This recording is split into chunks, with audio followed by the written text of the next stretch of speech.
All right, so I'm including the warm-up on this recording because obviously it's a good warm-up, right? Few of y'all are getting it, but some of y'all are getting it, so that's fantastic. Okay, so this is a parent function log base 12, which is logarithmic growth. It's not in standard transformation form, and it's not one that I would really expect you to graph because it has a quadratic argument. But we're only looking for the domain, right? And so for the domain, we're really not even interested in anything but the argument, which is that right there. So what types of numbers can we take logs of? Positive numbers. So remember, the strategy in general was to take your entire argument, whatever it was, and say that it had to be strictly greater than 0. And now all you have to do is solve that inequality, okay? And remember, we solve inequalities very differently than we solve equations. This one is a quadratic, so we cannot solve it algebraically. We have to solve it some other way. I taught y'all graphically. There is a way to do it with a number line chart and testing intervals, but we're not going to do that. We'll solve it graphically because I want you to know how to graph these things. All right, so the first thing I'm going to do is put it into standard form, which is in descending order of degrees. So that's a negative 2x squared plus a 15x and a positive 8. Okay. So what I know about the parabola, before I even factor it, I know the parabola opens what? Up or down? Down, okay? And because I want to know where the graph is greater than 0, that's above the x-axis. So if this is like a multiple choice question, just think about any parabola. Who cares what the x-intercepts are for now? If it opens down and I want to know where it's above the x-axis, is that going to be between the x-intercepts or outside of? It's going to be between, right? So if you had multiple choice answers, you could get rid of anything that was like less than a number or greater than a number, right? Or a disconnected disjoint interval. It's got to be a connected interval. So whatever those x-intercepts are, A and B, it's either going to be from A to B, if you write it in that notation, or A is at less than X is less than B.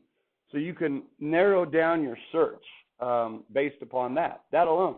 Now all we have to do really is find the x-intercepts. And to find x-intercepts, we have to F it, right? Factor it. Now, some of y'all try to factor it with the negative in the front, and that's fine. That's an extra challenge. I personally don't like doing that, so I will factor out a negative and leave that as in front as positive 2x squared minus 15x minus 8, is greater than 0. Now, leaving the negative in front, because I already know having it in front means it opens down, I will now attempt to factor, successfully attempt, what's left. So the leading coefficient is a 2. That's a prime number. So you know one of them has to be a 2x and the other one has to be an x. So really now for 8 being the constant, you're very limited. It's either going to be a positive 8 here or a negative 8, and then that would end up being then a negative 1 with a positive 1, or it could be a positive 4 and a negative 2, or a negative 4 and a positive 2. That's it. Those are the only possibilities. So at the very least, if you did trial and error, you would have 4 things to check, right? That's not that many things to check. Or you can split the middle term. I'm not going to get into that now, but we talked about that earlier in the year, how you can multiply these two to get your target product of negative 16, and now you're looking for your target sum of negative 15. So what are the factors of negative 16 that add up to negative 15? Well, that's negative 16 times positive 1. So that's going to be negative 16 plus 1. And then you can split negative 15x up into negative 16x plus x, and then you can factor by grouping. But I'm not going to finish that, okay? So that's another way to do it. I'm just going to do trial and error and say that if that's an 8, then that's going to give me a 16 on the outside. And then this would have to be a 1. That would give me a 1 on the inside. And, of course, when I subtract them, I get a 15. Because my middle term has to be a negative number, the larger product, the negative 16, has to be negative, and this has to be positive. So there's the factorization. Negative 16 on the outside plus 1 on the inside gives you negative 15. All right, so from there, if you wanted to find the x-intercepts, remember from there you cannot, don't do this, don't do this. Don't then say that 2x plus 1 is greater than 0 or x minus 8 is greater than 0, because that's where it fails. But if you need to find the x-intercepts and you're not really good at doing it in your head, you can set each factor equal to 0 and then solve, right? Negative 1 negative a half, and then x equals 8. That's fine. At this level, though, you should be able to look at the factors, and just know what the roots are. So 2x plus 1, boom, just bring the 1 across in your head. It becomes negative, divide by 2. But, again, if you're going to make a careless mistake, I'd rather you'd show the work off to the side. So those are your x-intercepts. So now we can get a little bit more accurate, which we really don't even need to graph it again because we know it's going to be between those two values. But for what it's worth, here's negative 1/2, here's positive 8, and I know it opens down, so it's going to look like that. And I want to know again where that graph is positive. It's strictly between the x-intercepts because we don't want it to equal 0 like we did with radicals, because we can't take the log of a 0, but we can take the square root of 0. And so your answer, the domain of the function f, is either in interval notation negative a half to 8, or the set of all x such that negative 1/2 is strictly less than x, which is strictly less than 8. And there's your answer. Ta-da! Piece of cake, right? Piece of cake. A very large piece of cake, right? In honor of Danielle's birthday. Yay! Birthday cake is the best kind. All right. Any comments or questions on that? Good question. Good question. I don't know who didn't ask that, but I'll address it. So let's say that you don't like that negative in front. You can multiply both sides by negative 1. This is another way to do it. Okay? And then you get positive 2x squared minus 15x minus 8, and then 0 times negative 1 is 0. But what happens to your inequality now when you multiply by a negative? It's flipped. Okay? So now you've kind of restated the problem. Now it still factors into 2x minus 1 and x plus 8. No, that's the other way around, sorry. 2x plus 1 and x minus 8. And your roots are still the same, but now, because your leading coefficient is positive, now your parabola is going to open what? Now your parabola, since you chose to change it to a positive 2x squared, now your parabola opens up. Uh-oh, does that change the solution? No, because we flipped the inequality, and now we want to know where it's less than 0. Less than 0 is negative. That's going to be below the x-axis. Hey, where does this graph live below the x-axis? Also betwixt the two x-intercepts. So that's just another way to do the problem. You don't have to do it that way. You can keep the negative out front and realize it opens down. But either way, you get the same answer. So there you go. That was a fantastic question. Any other questions or comments or concerns or quips or quotes? Hey, got bad news for some of y'all, good news for others. Juul officially removed their Instagram account. Bummer. And they voluntarily pulled their flavored nicotine pods out of stores. Voluntarily. So you can't buy them in stores anymore. I guess you got to get them on the street corner from some guy in a trench coat or something. I don't know. But they're trying to, the federal government is coming down on those companies who are advertising to teenagers. And so I guess they did the right thing and pulled their pods out of stores. All right. And then if you follow them on Instagram, you're going to have to find, I don't know, some dark web account to follow now. All right. Anyway, there you go. Okay. Any other comments or questions or news from the storm front, war front? Yeah. Okay. You know what else is making headlines? Corduroy pillows. When you nap on them. Corduroy pillows. They make headlines. Corduroy pillows. Just okay. Let me walk you through the joke. So you're tired. You lay your head down on a corduroy pillow. Corduroy, I know what corduroy is. It's the ribbed material. It's ribbed. Okay, it has lines. So you fall asleep on a corduroy pillow, and then you wake up and it leaves the indentation on your face, on your head. So corduroy pillows are making headlines. Okay. Anyway, any other jokes or news from the news front? Okay. Well, let's go ahead and finish the notes then.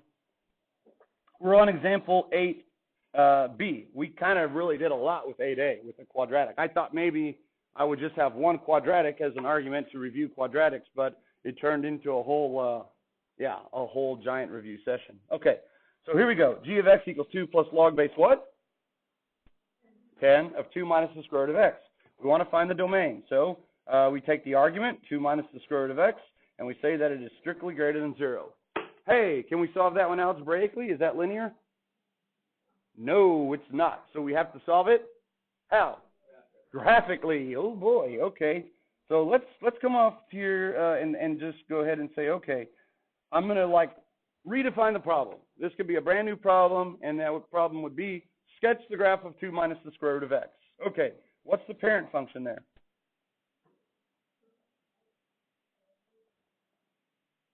It would be y equals the square root of x, which is your radical dude function, right?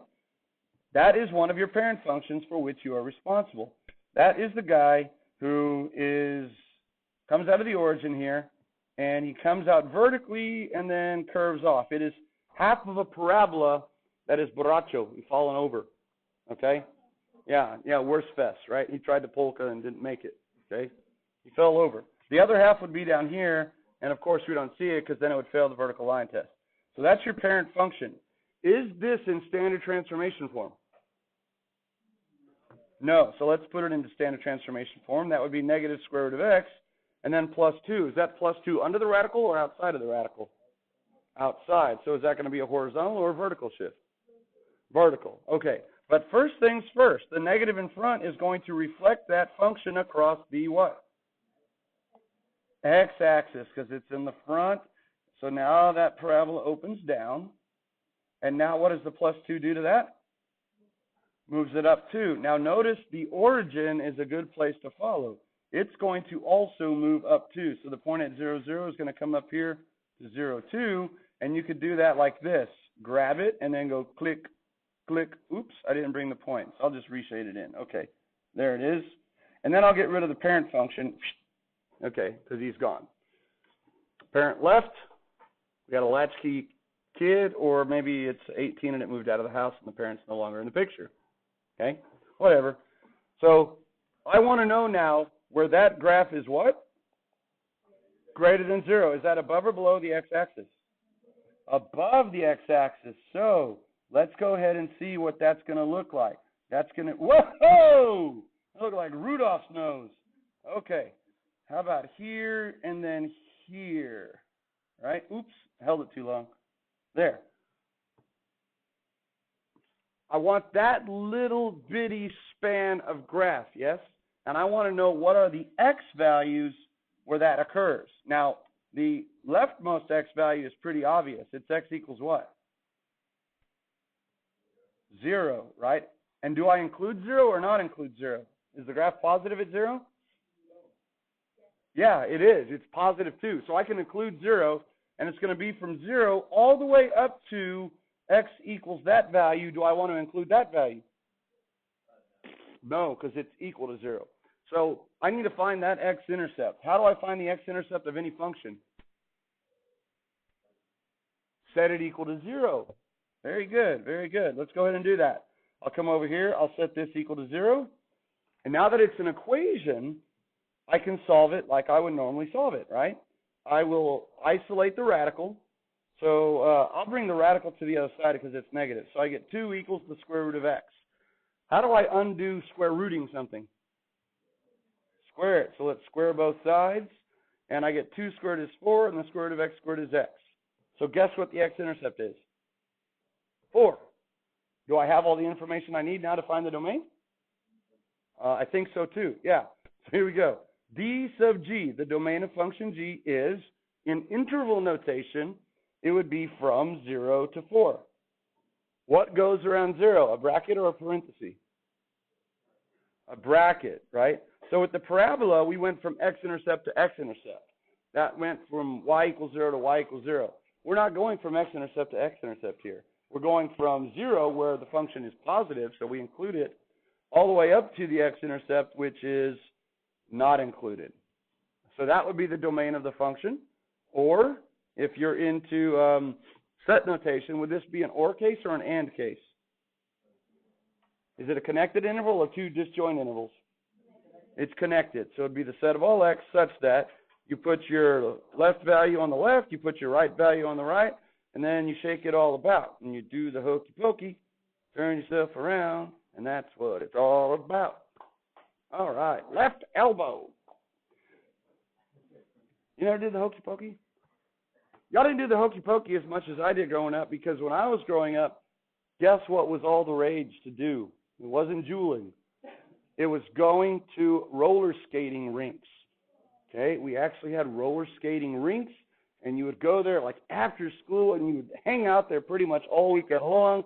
You would rent skates, and you would just go around in giant ovals, and they would play music. And then they would have special things where you like shot the duck, it was called, or they'd have couples, you know, and then they would have time where they play every weekend. They would play the hokey pokey, and everyone on the roller skates would get in a circle, and they would play the hokey pokey song, and you did it on roller skates. So that is where I first heard. Disco Duck, which I don't know if you heard that. It's a good song. And Disco Duck, you should look it up. And it was also the first time I heard I Lost Me Cookie at the Disco by Cookie Monster. Okay? Yeah. At the roller skating rink. What? This shirt? No, I would wear like a little tank top that said like Van Halen on it or something. We used to have a roller skating rink here in town, believe it or not. If you know, across from the old YMCA, there's that big red building where people used to park overflow for the YMCA. That used to be the Harold Zeitun building, but it's like a red metal building. The Land of Professional building is right next door, and then you got Dollar General further down. That building used to be called the Skate Skeller, and that was the roller skating rink here in town. And when I first moved to town here in 1984, that place was still open, and we used to rock it. But when I moved from Austin, Austin had all kinds of skating rinks still. They called them Playland, or Skateland was another one. So anyway, y'all missed out on an entire era. In fact, there's a movie with Olivia Newton-John. Do y'all know who Olivia Newton-John is? Oh, man, she was huge. Yeah, she's from Greece, and she was huge in the 80s. She sang Let's Get Physical, which at its time was like, whoa, Satan's sex, right? Woof. But now you look at it, it's like, whoa, what's the big deal? But anyway, she made a whole movie, an entire silver screen movie called Xanadu. Not the Kubla Khan Xanadu, but Xanadu. You should look it up. There's a song that goes with it, and the entire movie is about a roller skating rink. Yeah, so if you want to kind of relive it or live it for the first time, check it out, Xanadu. Yeah, you can download it. I don't know if it's on any like Hulu or Netflix, but you can download the torrent and watch it. No. I didn't have an afro. I had curly hair, so it was kind of longer, but it didn't throw up. I don't know. I was a skinny little string bean. Yeah. We used to do the shoot the duck, and that was a hard trick. You had to get down on one leg, and then shooting the duck meant your other foot was out in front of you like that, and you're roller skating like that. That is hard. That's called shooting the duck, man. That hurts me to do that now. Oof. Okay. Anyway, I don't know how we got into that. So one of y'all mentioned roller skating. Oh, that was me. Okay. Any questions on B? Okay. Let's look at example 9. No, we just finished example 9. No, I just used the space. Okay. Example 9. Okay. Shrink that letter A. Shrink. God, why is it not shrinking? Okay, I can fix that. See ya. Wouldn't want to be ya. I know, forever. Okay. H of X is, look at this dude. This is 3 log base 4. What would you read that as? Times or of? Of log base 5 of X. This is a composite function, right? It's a composite function. We have 2 arguments, right? It's kind of like a complex fraction where you have 2 denominators. You have a big denominator and a miniature denominator. We have 2 arguments. We have the miniature argument, X, which is the argument of log base 5, and then we have the bigger argument, which is log base 5 of X. It's the argument of log base 4. So we have to find the domain, bless you, that works for everything, for the entire thing. So let's go ahead and set up, let's do the mini argument first. I just thought of like a miniature argument. I thought of like two little mice, like a husband mice and a wife mice, and they're like arguing, like a miniature argument. Like, I don't know, like, I want a piece of cheese. No, you've already had enough cheese. Oh, come on. Miniature argument. Okay. So we'll set our miniature argument of x, and I'll say it has to be greater than 0. And then we solve for x. Is it done? Done. All right? So the miniature argument says, hey, I got to be greater than 0. And that's cool. And now we have the big argument, right? What would be the big argument? I guess like two giants, right? One giant saying, I want to eat another human, and the wife's like, you've already had enough humans, right? Oh, that was dark. I'm thinking of like Jack and the Beanstalk, right? He climbs up into the clouds on the beanstalk, and then the giant wants to eat him. And instead, he gets away and he steals his golden goose. Theft is wrong. I don't know why we read that to kids. All right. Yeah, I don't know. Anyway, the big argument is log base 5 of x. And that also has to be greater than 0. Now, how do we solve that? Is that linear? No. So we have to solve it what? Not giraphically, but graphically. Okay. So let us go ahead and sketch the graph of log base 5. We know what that looks like. Yes, we do. We do. Absolutely we do. Is it growth or decay? It's growth because the base is 5. Now, it is growth, but is it growth? No. That would be like if it had slime dripping on it. It would be like, growth. Right? Okay, so it has a vertical asymptote at x equals 0. It has an x-intercept at what? 1, 0. Yeah, good. And now it's going to look like this. Like that. And I want to know now, for what values of x is that graph greater than 0? Is that above or below the x-axis? Above, so that's right in here. Oh, I know exactly where that one is greater than 0. It's greater than 0 for all x what? Greater than 1. Okay, so now we have to combine the two restrictions, and we have to choose the one that works for both of them. So all you have to do is ask yourself, is everything that's greater than 0 also greater than 1? No! How about 1/2? 1/2 is greater than 0, but is 1/2 greater than 1? Oh, yeah, if I had said it backwards, that would have worked.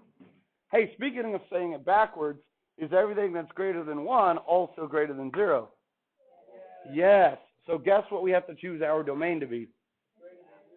Boy! Oh, you're thinking backwards again. It's National Fast Food Day, not National Opposite Day. But hey, celebrate your own holidays. That's fine. Everything that's bigger than 1 is also bigger than 0. So we have to choose that. So the domain of H is either 1 to infinity, or the domain of H is the set of all x such that x is strictly greater than 1. Okay, sweet.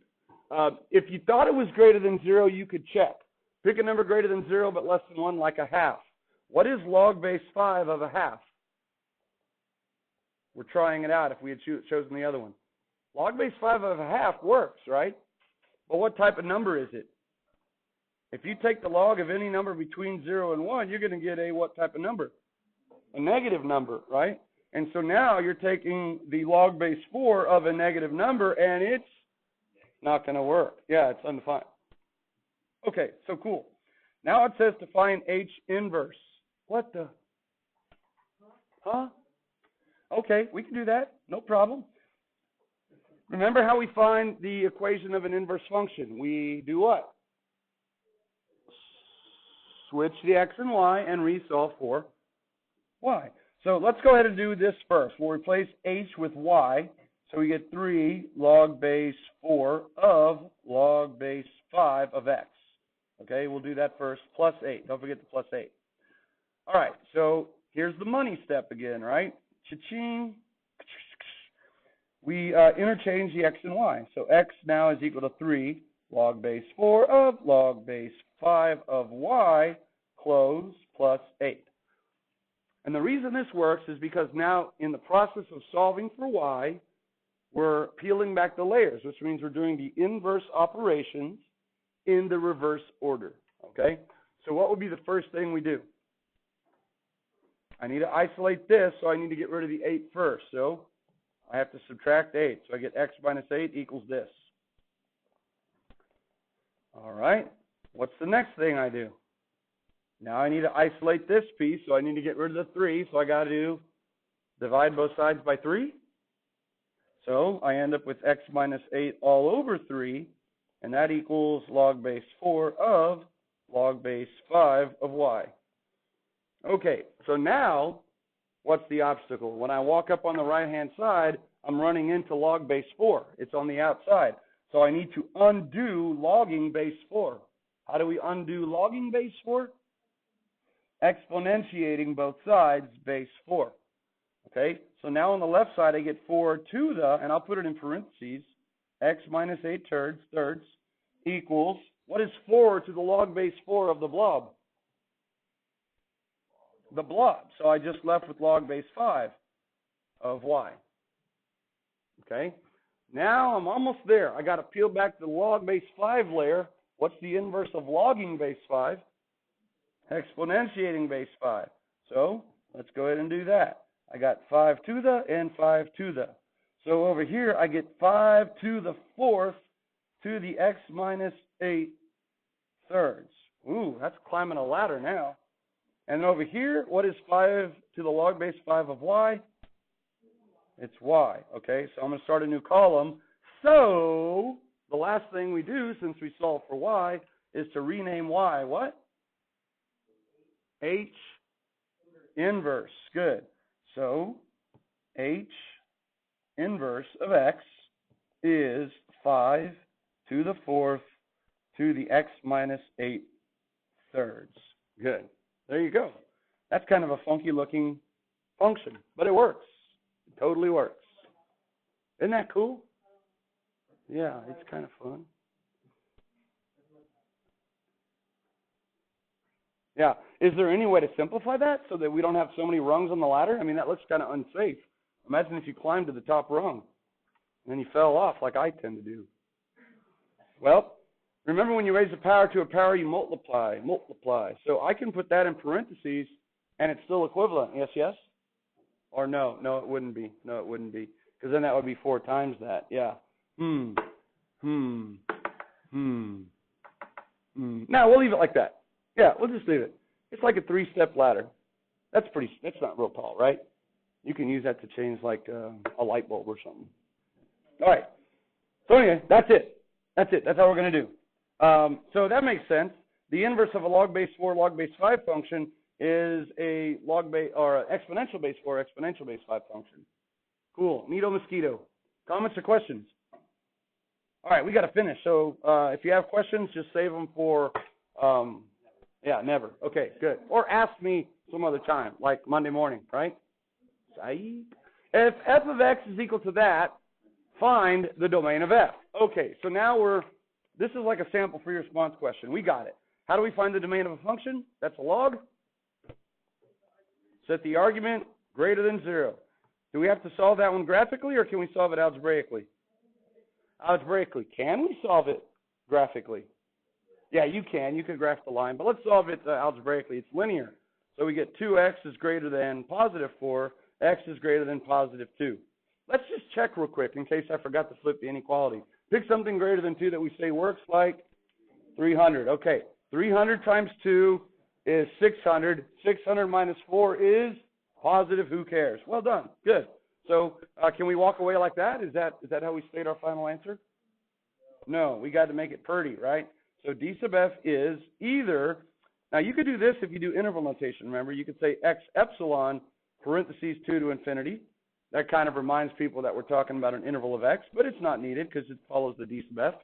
Or you could say the set of all x such that x is strictly greater than 2. Would this also work? Or the set of all x such that 2 is less than x is less than infinity. Is that the same thing?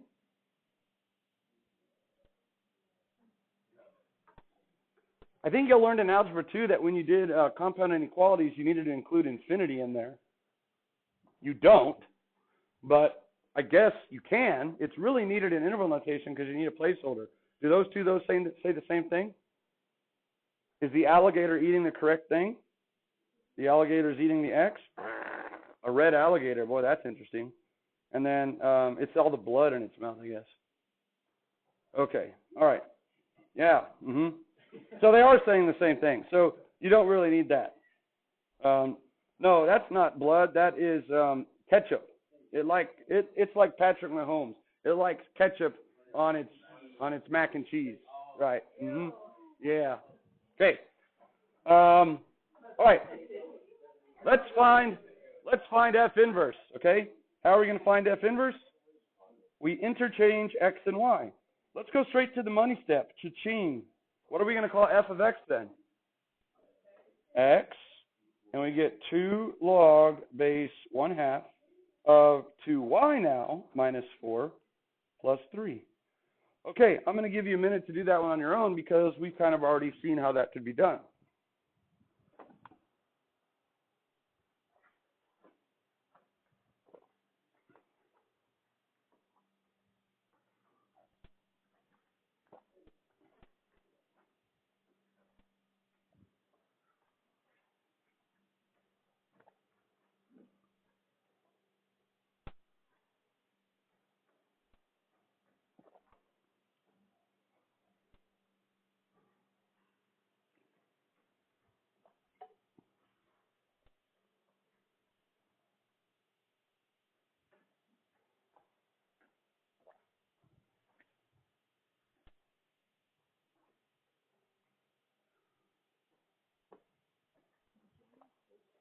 What's that? Yeah, I already switched it. Yeah, because we did it 2 and 1. F of X normally is Y, but then we already called it X, and then we already called that XY. So yeah, now you're ready to solve. You could do it in baby steps again. You could do what we did last time. First of all, call H of X whatever Y, and then switch.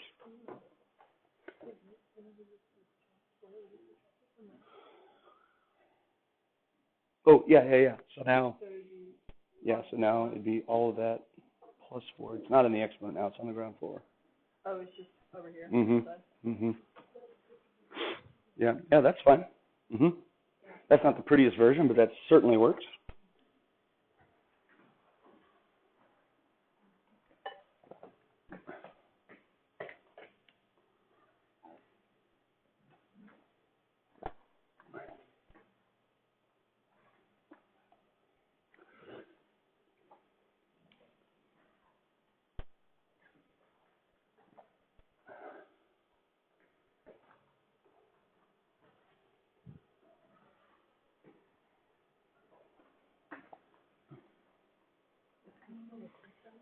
Yeah, once you get it, it might look ugly, which that's fine, but then we'll work on cleaning it up. Okay, so I'll jump in and do it with y'all now. So the first thing we need to do is isolate the term that has the variable in it. So we need to subtract 3 from both sides. And again, I'll show every step. I'm not going to do more than one step per line. That can get real confusing.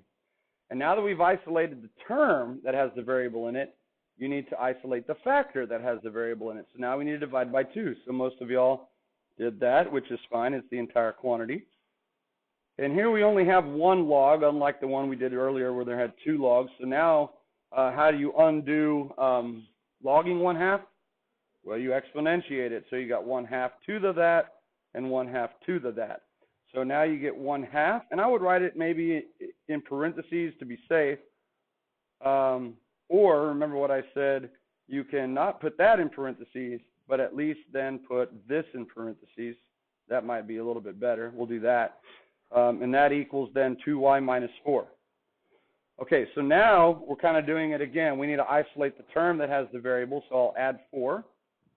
So if I add 4, this is still my exponent, plus 4 on the ground floor, and that equals 2y. And now I'm going to switch sides. We divide everything by 2. So look at this. We get 1/2 to the x minus 3rd halves plus 4, and then all of that divided by 2. And that is an answer. It's kind of an ugly answer, but it certainly works. So let's see if we can work on cleaning it up. I'll go ahead and call that F inverse. Now remember, dividing by 2 is the same as multiplying by what? 1/2. So it's really like 1/2 times this whole thing. Because we're dividing the whole thing by 1/2, it's like, or by 2, it's like multiplying the entire thing by 1/2. So that's equivalent. Okay, and you could have done that here on this line. Instead of dividing by 2, since you already had a fraction on the other side, you could have multiplied both sides by 1/2. That's another way to do it. Okay, now with the 1/2 there, I can distribute. Yes, yes? Yeah. So I get 1/2 times 1/2 to the. Now I'm going to split up the terms in the exponent because they're both over 2. It's kind of like doing the same thing, putting a 1/2 out front and distributing it. That's the same as a 1/2 x minus 3/2. I'm just going to go ahead and do that. And then I'm going to have plus, what's 1/2 times 4? 2. Now look what we could do. I have 1/2 to the first times 1/2 to the blob. I'm multiplying and the bases are the same. I can add the exponents. So that's going to be a 1/2 to the 1/2 x. And then what is 1 minus 3/2? It's negative 1/2. And then plus 2. And since we're at it, let's put it into standard transformation form. We're almost there anyway. I have a base of 1/2. In the exponent, I can factor out the 1/2, and I'm left with x minus 1 plus 2. So cool. There is our inverse in the cleaned up fashion. It's an exponential base 1/2. Now very quickly, because the bell's going to ring in 3 minutes, what is the domain of F inverse? The domain of F inverse should be the range of F. What's the range of any log function? All real numbers. We knew that. What is the domain of any exponential function? All real numbers. So the domain of F inverse is all real numbers all day long. What is the range of F? Well, yeah, the range of F should be the domain of F inverse, which is also all real numbers. Okay? That would be the range of the log function. Let's do this. Let's answer this question since we have a little bit of time left. What is the range of F inverse? It's the same as the domain of F. What was the domain of F? Everything greater than 2. So it's going to be all y's greater than 2. We'll be reading off the first set. And if you notice, that's a horizontal asymptote at 2. T is in Tom 4, Y 67, U 23, K 53, and T as in Tom 11. I will also be putting those out on email. Thank you. All right, so we finished the notes. Congratulations. We'll enjoy our turkey break, and then we'll kind of go over things again when we get back on the Monday, and then we'll quiz on the following Tuesday. Make sure that you're doing the worksheet, though. Now that we've completed the section, you should be able to do all the problems. Have a fantastic Thanksgiving, or better than that. Don't limit yourself to fantastic.